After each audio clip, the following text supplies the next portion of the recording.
Hi everyone, this is part 2 in my series on the Singer Quantum L-500. In this segment I will be showing you how to use the straight stitch and zigzag utility stitches and how to edit each stitch. I will be showing you some of the special features of this machine, and I will be showing you how to engage your integrated dual feed and how to change your presser foot.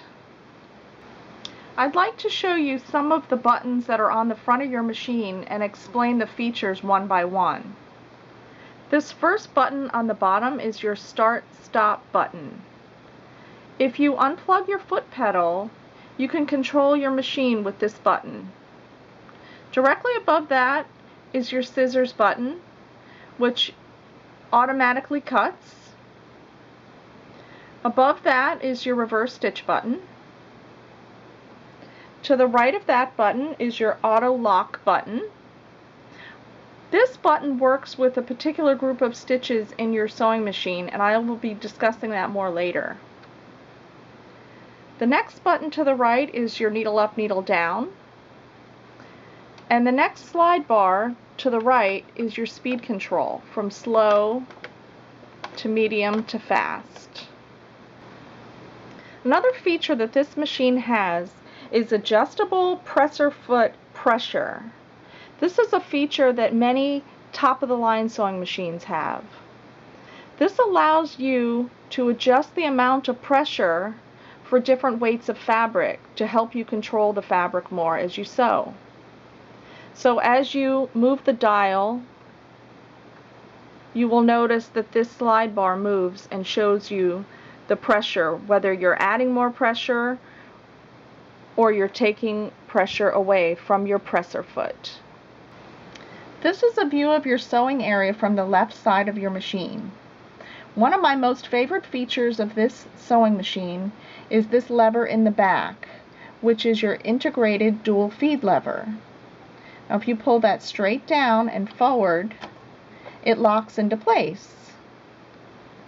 Now what this allows you is to control your fabric not only from the bottom with the feed dogs, but from the top with this lever. It helps you feed the fabric more evenly as you go along, especially when matching plaids or stripes. When removing your presser foot from the sewing machine, you just simply snap the front down gently, and that releases your foot. Now many of the feet on this sewing machine have this special section that's empty in the back of the foot, and that's to accommodate using your integrated dual feed lever in the back. This is a view from the side of your machine again. When putting your presser foot on, put your presser foot below the presser bar and lower the presser foot, and you'll hear that sound and it will click right into place. Now I'm going to turn the machine on because I want you to see what the machine does and hear the sound that the machine makes when it's being turned on.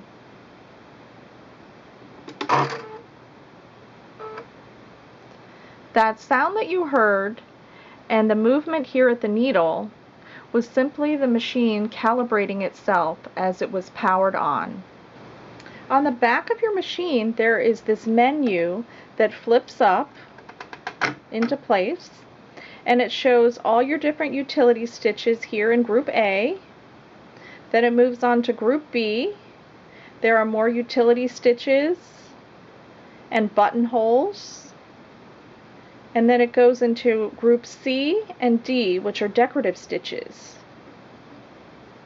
Now if you rotate that menu around 180 degrees, you will be able to see your print option for letter stitching as well as script letter stitching options. This is the front display on your machine, and it shows you that it's set to a straight stitch from group A. Your needle is set to needle up, and it's suggesting that you use foot RA.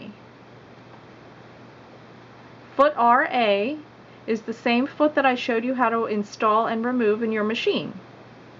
This is a general purpose sewing foot. Now right below that you'll see another series of numbers. This is your tension. Your upper and your lower tension is set to 4.0. Your zigzag width is set to 4.5, and your stitch length is set to 2.5. Now notice how each one of these number selections has a black mark around them. That means that this is the default setting in the sewing machine.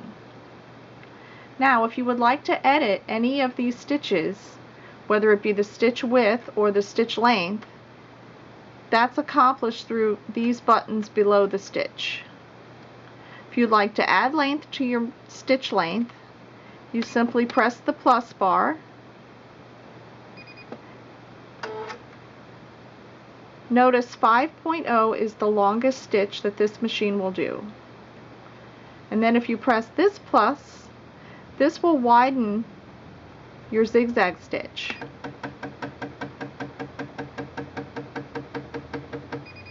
The widest stitch that this zigzag will do is 9.0. I'm going to start to sew a straight stitch, and I'm going to put the presser foot down, and I want you to hear the sound that it makes as you put your presser foot down.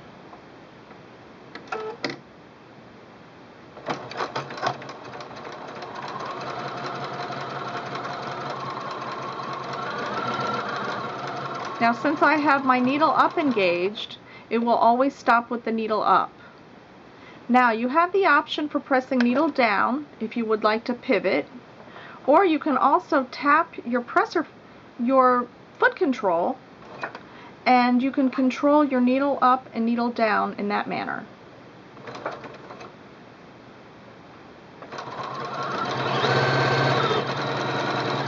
Now as I get to the end, I'm going to press the scissors so you can hear what that sounds like. Now I'm going to raise the presser foot and you'll hear that sound as well.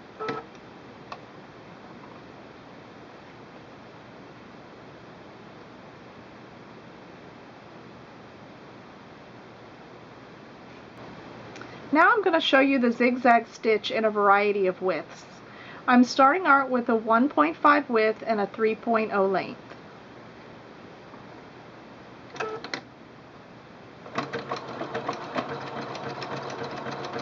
Now I'm going to increase it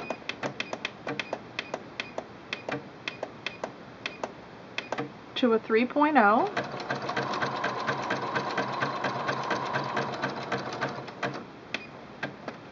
I'm going to increase again to a 6.0.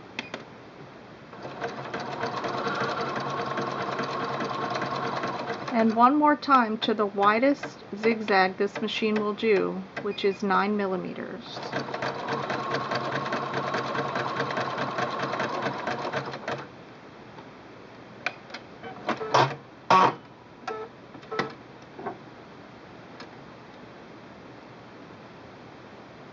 Now there's the widest stitch it will do, which is 9 millimeters. You will see all the different widths that it will do.